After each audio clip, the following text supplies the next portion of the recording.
Alright, so where we left off was we created a local folder for our sample project or intro project, and we created a Git repository, and we learned how to add, commit, and push files to the remote repository.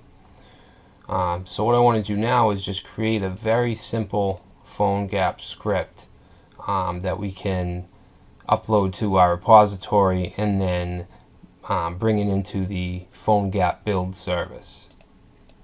So we have an index.html file here. I actually want to open up the PhoneGap documentation, and there's just a whole bunch of stuff here. There really is. If we look at the API reference, this gives us different APIs and syntax so we can deal with the camera, capture, all that stuff. If we click on device, device is mandatory. And if you look at, let's look at an example. Right here, like I said, we ran into this code earlier and I told you that we'd be seeing a lot of it. We need to add an event listener for the device ready event, and then we need to call a function when it's ready, which here is onDeviceReady. Then we're calling a function called onDeviceReady, and in here what we're doing is printing out some of the device global properties: the name, the Cordova build, the model, the version, and we're inserting that into this paragraph. So let's actually grab this code and put that right in our index.html. And let me close this so you can see it a little better. So it's pointing to the Cordova.js, which we don't need locally because when we upload it to PhoneGap, PhoneGap gives its own Cordova.js file. Like I said, where we have a listener, then this is going to run. It's going to put this information into this paragraph. So let's save that, and let's upload that to our repository so we can say git status to see what's going on. We modified index.html, so let's do a git add.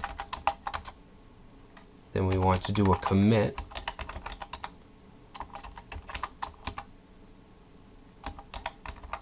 We could just put added index file script, I don't know. And then we want to git push. Okay, it's asking me for my GitHub login again.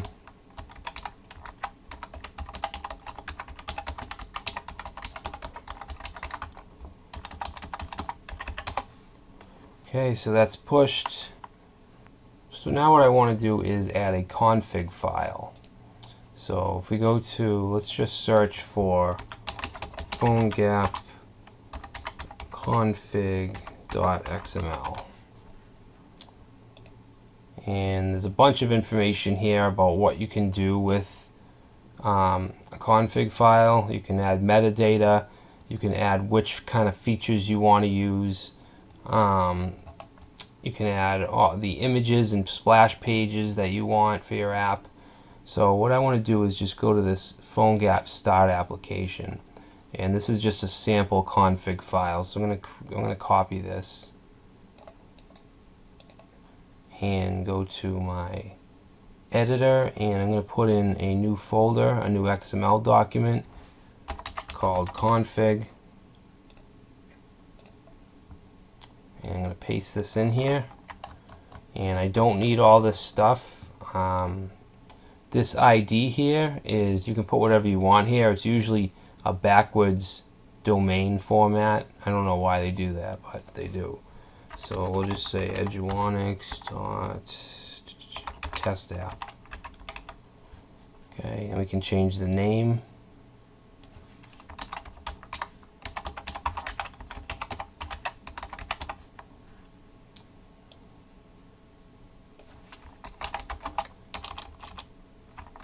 This is a testing app for PhoneGap.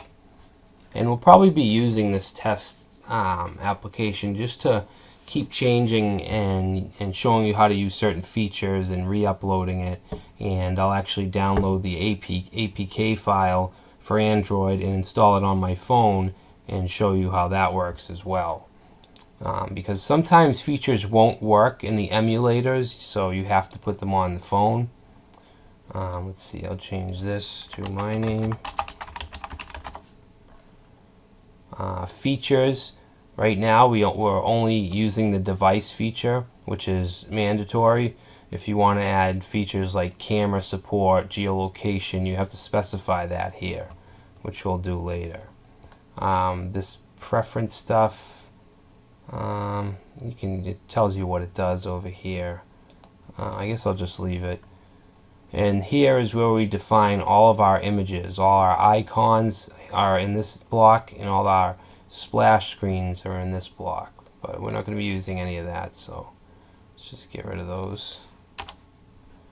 Okay, I think that's good. Let's save that. And let's go ahead and upload that to our repository.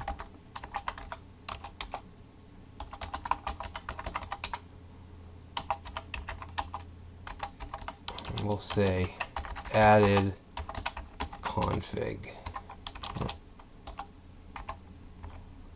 Okay, and then we'll git push.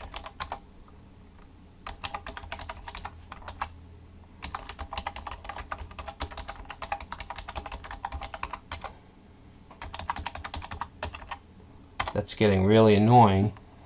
Alright, so that pushed. So I think that we're ready. Alright, so let's make sure it updated. Yeah, so we have our index, we have our config,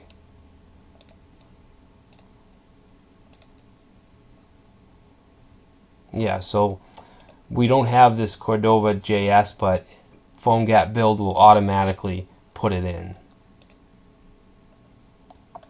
Alright, so let's try this out. Let's sign in with GitHub.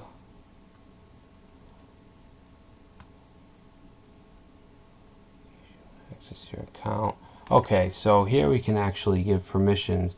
A third-party application wants to ask your account. So read write. So we just want to allow access. Okay, so one final step. This email address will be used by PhoneGap build for notifications. Okay, I don't want to receive emails, but I will agree to the terms of service. Okay, so now we have this little platform we can use. This tab is for uploading private apps. You can do it from a repo, which we have here, our test app. But a free account, you only have one private app. Here, this open source, we can have as many apps as we want that are open source. So since our GitHub account is linked to Adobe Build or PhoneGap Build, we can just pull this right in, this test app. This is just really cool, really easy, a much better way than using what we did before with the Android plugins for Eclipse and all that. Alright, so now we have our testing application. It has our GitHub link. So now we just want to click ready to build. So now it's built, and we can download for any of these platforms we want. Actually, if we click on testing application, it'll show us each platform. We have iOS. If you click on error, you must provide a signing key first, which I believe you need to pay $100 for a license. For a license. So we won't be generating any iOS apps as far as I know. We have Windows, which takes an XAP file. HP phones have an IPK. Androids have an APK file. This is, I'm not even sure what this is. It takes a WGZ. BlackBerry. With BlackBerry, you do need a key, but it's free. Okay, so what we're going to do is grab the APK file. And this is an actual application that you can run on your Android phone. So let's save that. Now, we can also use an emulator, and we have one at what is it? Emulator.phonegap.com. Well, emulate. Alright, so we need to get the Ripple emulator in order to use this. So let's click on that. This will take us to, I believe, the Chrome store, and it's just a browser plugin, so it's free. So we want to click the free button, add.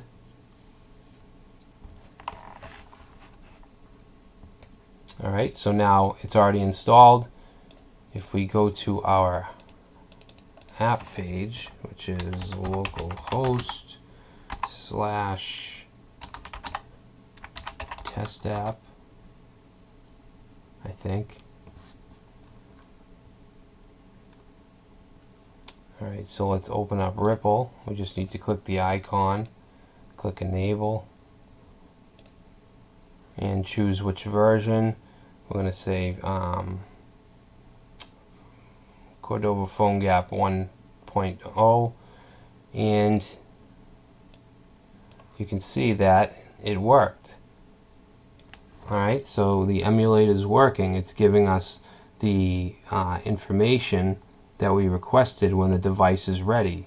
If we go back to our code, we created an event listener for the device ready event, which is fired off from the device feature, which we included